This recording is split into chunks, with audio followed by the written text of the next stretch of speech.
Acara ini dipersembahkan oleh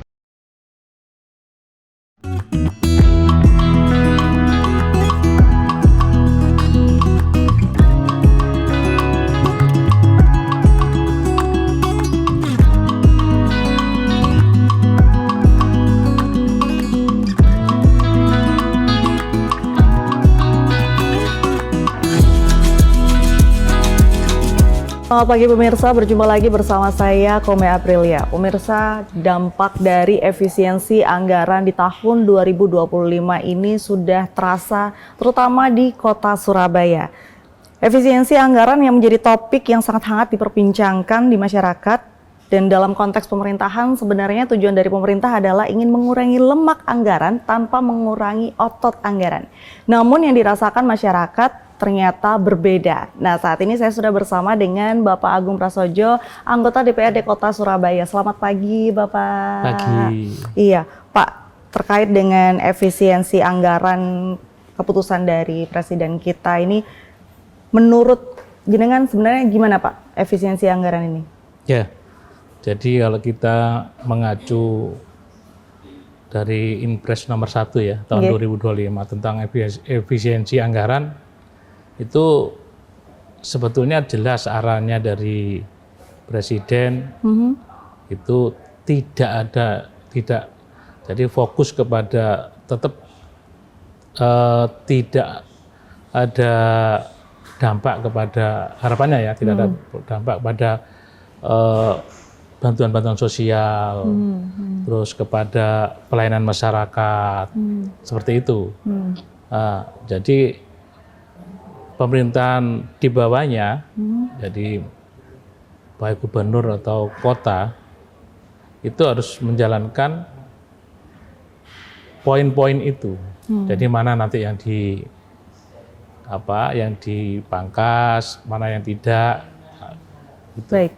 Nah, tapi kan kalau untuk efisiensi anggaran di tahun 2025 ini kebanyakan itu dipangkas hingga 50%, Pak. Apakah ini tidak berpengaruh terhadap nanti mungkin ada program-program, kemudian pelayanan masyarakat, karena dipangkasnya cukup banyak sekali, 50%. Kecuali kalau misalkan hanya 10%, 20% mungkin tidak terlalu terasa begitu, Pak?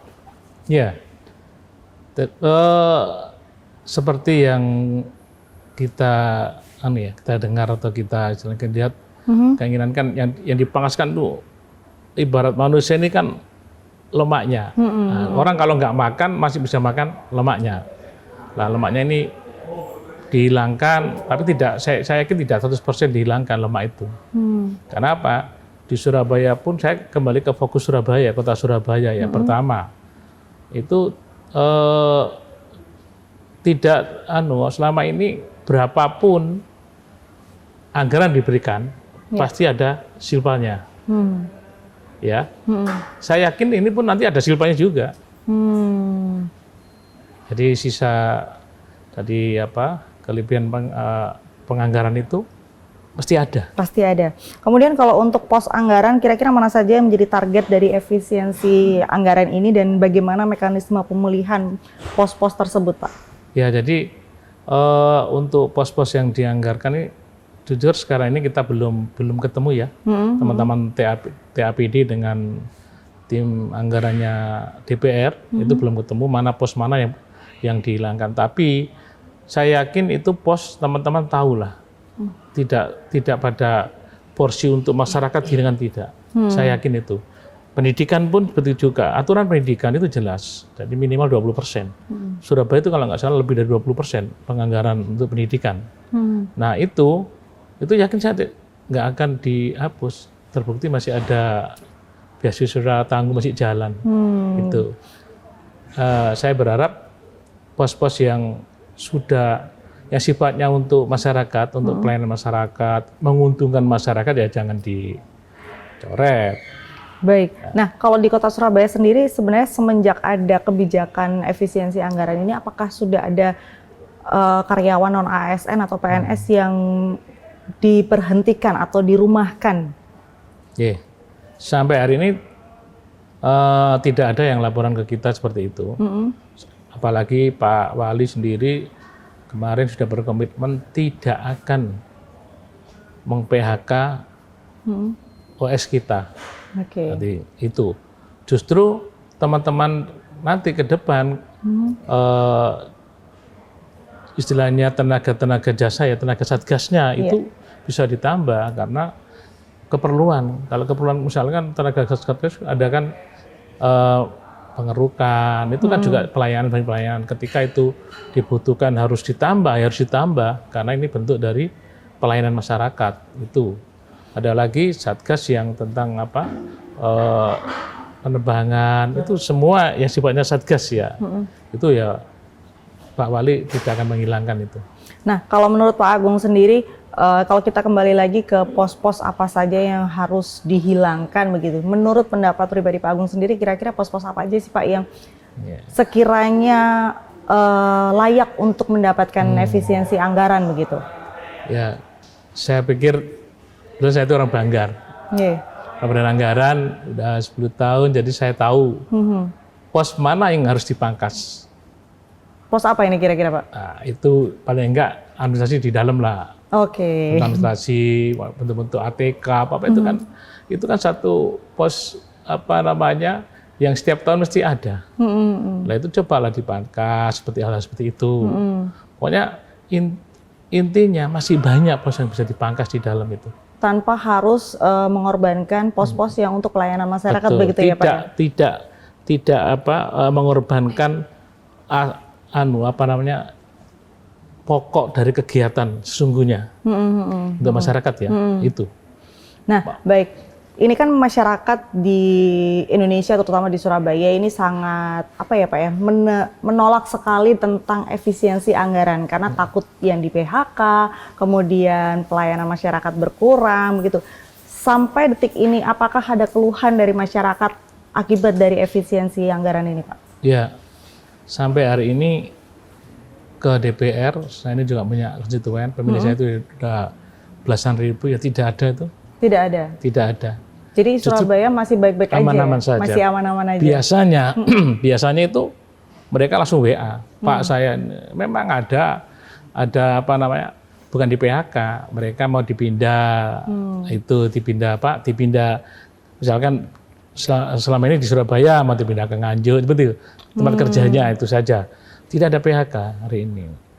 Nah, memang kalau yang mencari kerjaan masih banyak karena kita ini kan lulusan juga banyak yang harus banyak. Tapi tidak ada yang di PHK, tidak ada. Tidak ada ya, dan belum ada keluhan dari masyarakat gitu belum ya ada. Pak ya. Jadi gini, ini kan saya juga kadang-kadang berpikir ini pemerintah, ya program dampaknya ke masyarakat, ke swasta misalkan. Ini kan maunya ke swasta.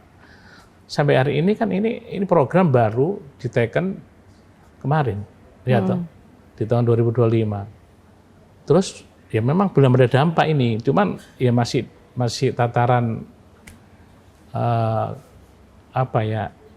kalau orang bilang halu ya.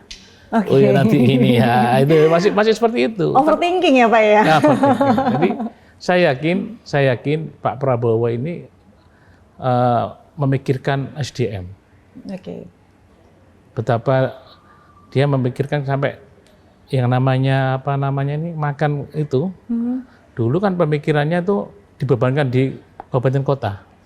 Sehingga kita mengalokasikan 1 triliun untuk anggaran itu. Tapi ketika pada waktu saya ada BIMTEK ya, ikut BIMTEK, ternyata saya tanyakan itu anggaran dari Badan Gizi, dari pusat langsung, sehingga nanti ada anggaran yang kemarin diperuntukkan makan bergizi itu 1 triliun harus dipindah sesuai dengan arahan.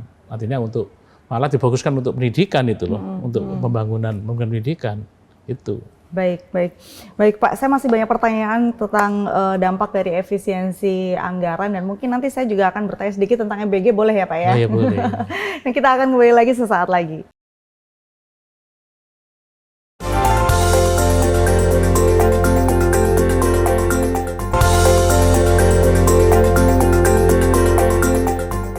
Baik pemirsa, masih bersama saya dan juga Pak Agung, anggota DPRD Kota Surabaya, dan kita masih membahas tentang dampak efisiensi anggaran di Kota Surabaya. Nah Pak, kalau di beberapa minggu yang lalu tuh kan kalau kita lihat dari kota-kota lainnya di Indonesia nih Pak ya, sudah ada karyawan non ASN dan juga PNS yang di PHK begitu.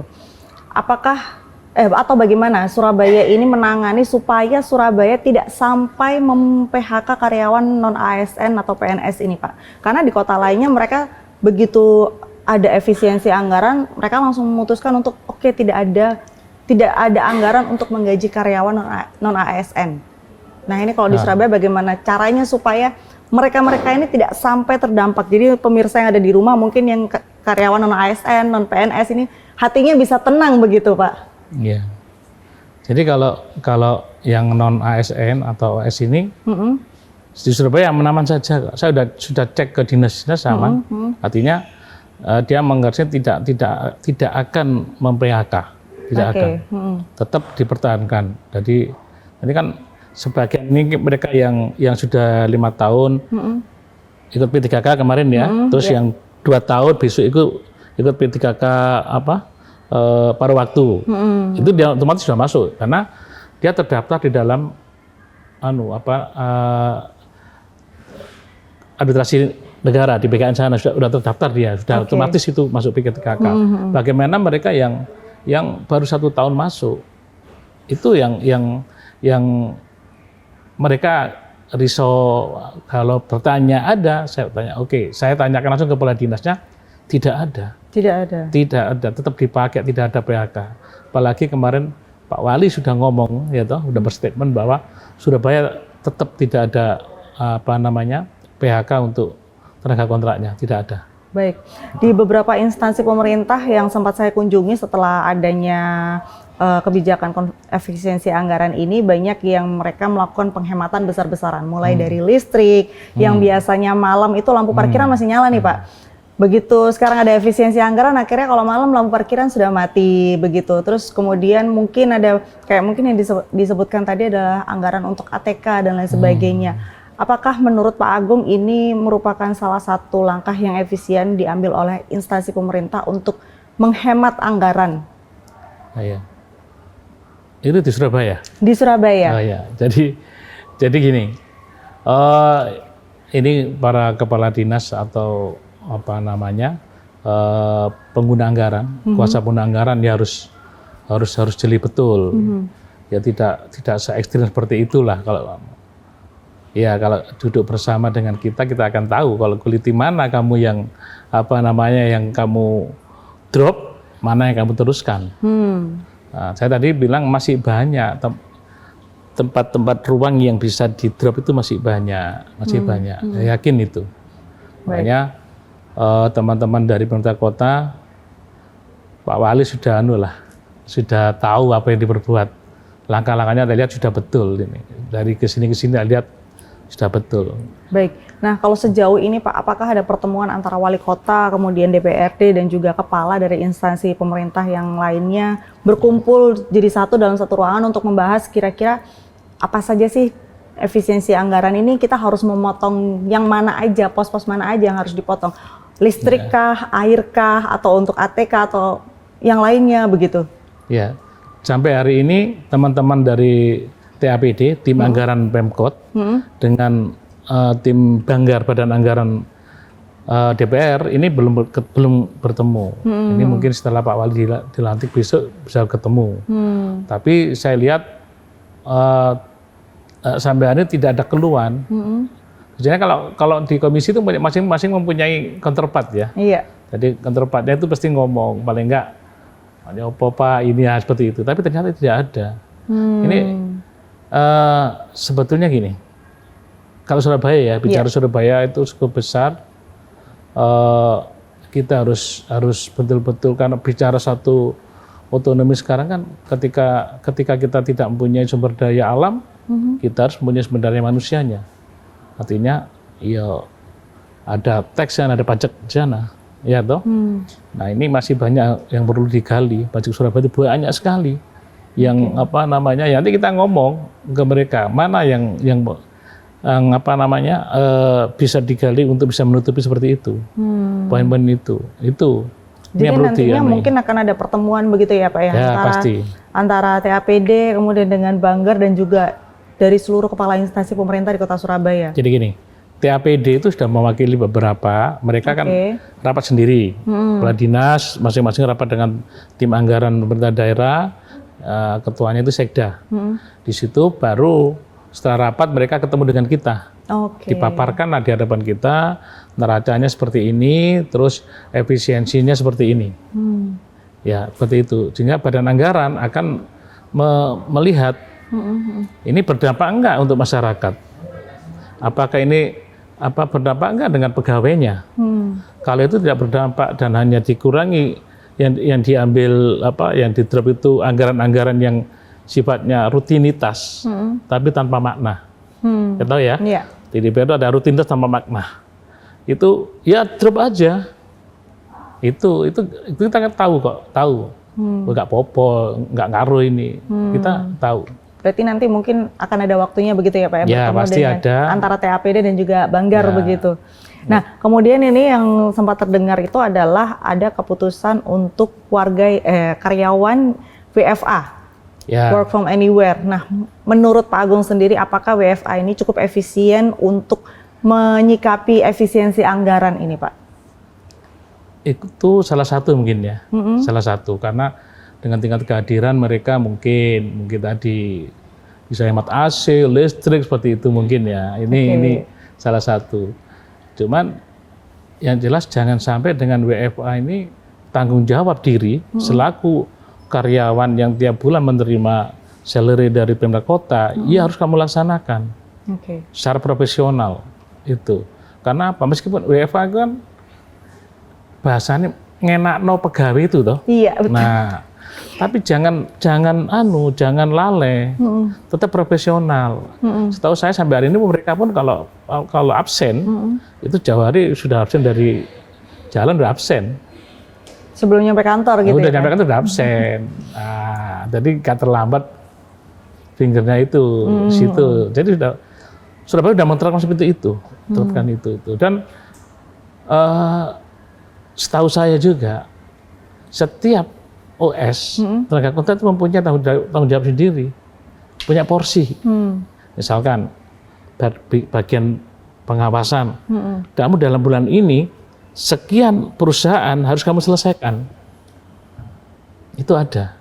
Jadi sudah ada targetnya begitu ya, Pak? Jadi sudah ada targetnya.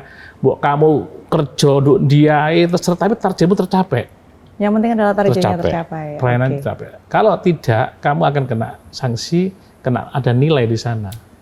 Ada nilai kondit ya. Itu mereka sudah jalan kok itu sebenarnya. Baik Pak, masih banyak pertanyaan ya. Nanti saya akan kembali lagi bersama Pak Agung, tapi setelah yang satu ini.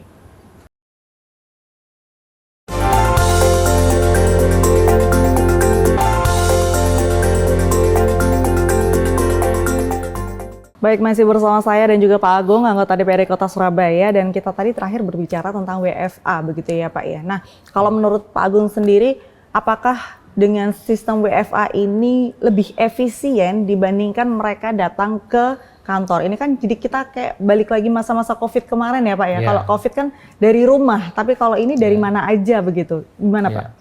Jadi kalau membaca itu jangan sepotong.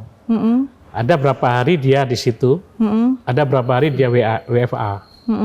Kalau masalah pelayanan yang sifatnya langsung ke publik, saya yakin mereka membagi dalam artian hari ini kamu, besok ini, WF-nya kamu hari ini ya. Seperti ada rolling seperti itu. Saya yakin itu.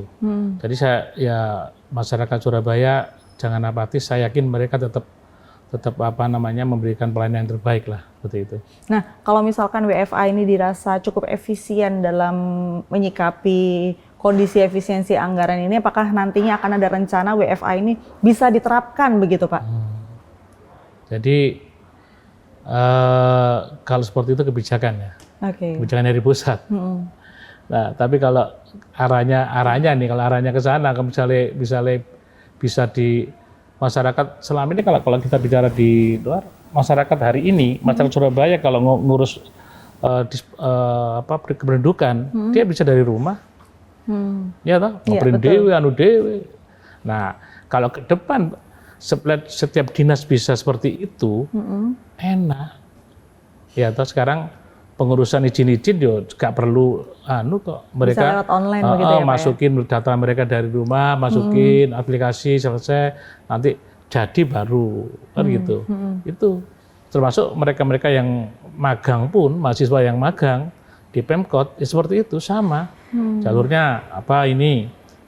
Persyaratannya dikirim, terus persetujuan dari kampus, suratnya itu kirim situ, nanti diarahkan mau kemana. Ini yang kosong dinas ini seperti itu. Jadi sudah mulai itu, Surabaya sudah mulai pakai model-model digital seperti itu, aplikasi sudah ada. Baik, nah ini kan efisiensi anggaran berarti berjalan sekitar 2 bulan gitu ya Pak, Januari, Februari. Apakah nantinya akan ada evaluasi tentang efisiensi anggaran ini Pak? Dan kalau misalkan ada evaluasi pun kira-kira kapan ada evaluasi? Jadi kalau di DPR itu pasti DPR sebagai dari lembaga pengawas juga ya, artinya fungsi dia seperti itu. Nah kita akan evaluasi setiap 3 bulan.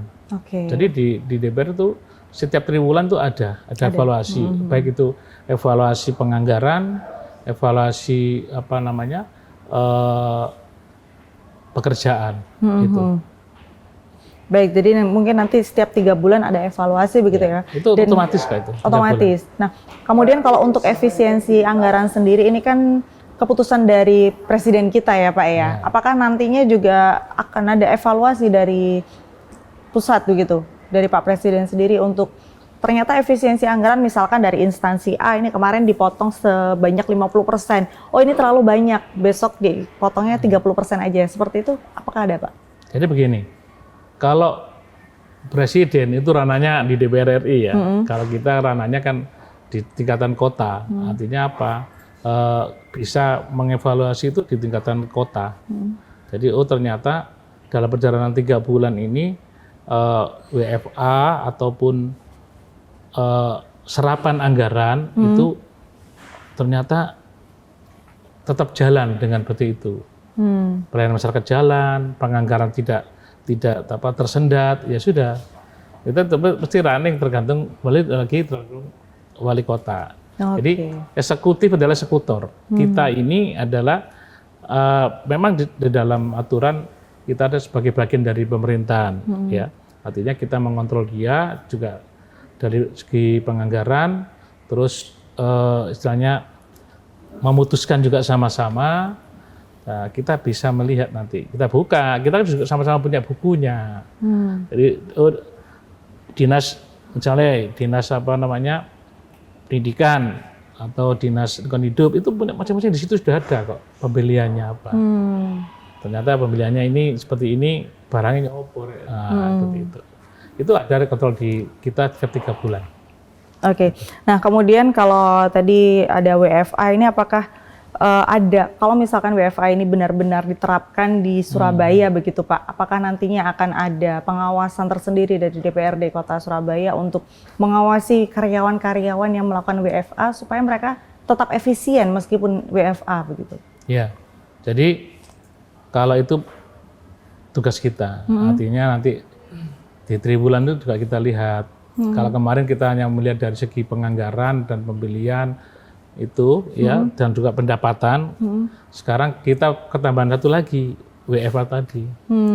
Efek dari WFA ini apa? Apakah pelayanan di publik ini terganggu atau tidak itu? Atau dengan WFA ini lebih efisien, ya toh? Atau dinas ini mempunyai inovasi baru. Nah, jadi tadi saya bilang, kalau kita nggak punya sumber daya alam, ya sumber daya manusia yang kita harus mempunyai inovasi. Nah, Surabaya ini harusnya sudah seperti yang negara-negara yang maju itulah. Artinya, terus nggak perlu masyarakatnya datang. Oke, saya ini sudah. Harus mengikuti perkembangan teknologi berarti Pak ya. Karena kita sudah kota terbesar ya, kota ya di Indonesia dengan APBD 12,3 kita kemarin. Artinya ya gede dewe, mosok sakmono nggak ngelola. Nah, baik. Kalau tadi kan kita bicara dari sektor pemerintahannya sendiri, Pak. Nah, apakah dari sektor swasta dengan adanya efisiensi anggaran ini, sektor swasta ini juga menjadi terkena dampaknya begitu? Ya, Jadi kalau apa namanya apabila nanti kena dampak itu ada PP ya, PP nomor 6 itu mengatur tentang apa namanya KJP ya, kehilangan apa, misalnya apa itu ya, penjaminan kehilangan pekerjaan. Oke.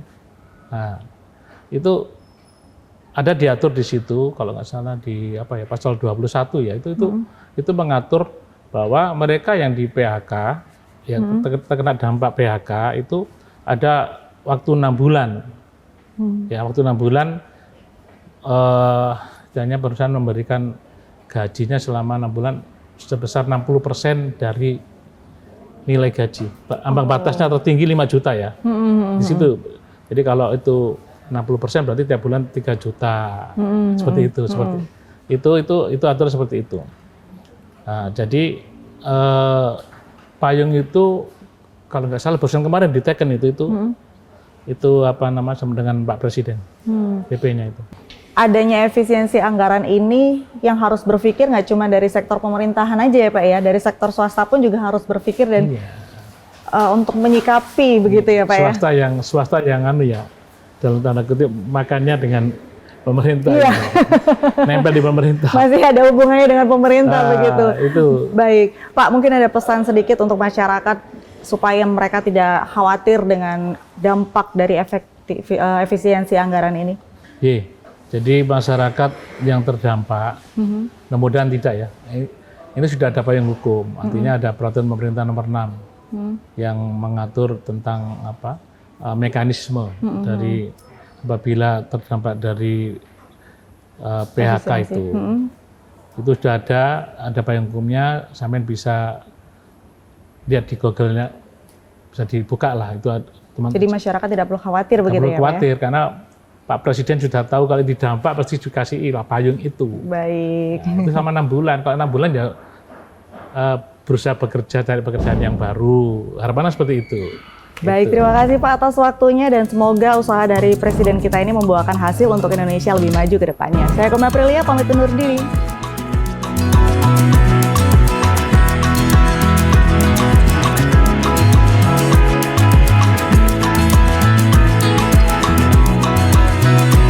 Acara ini dipersembahkan oleh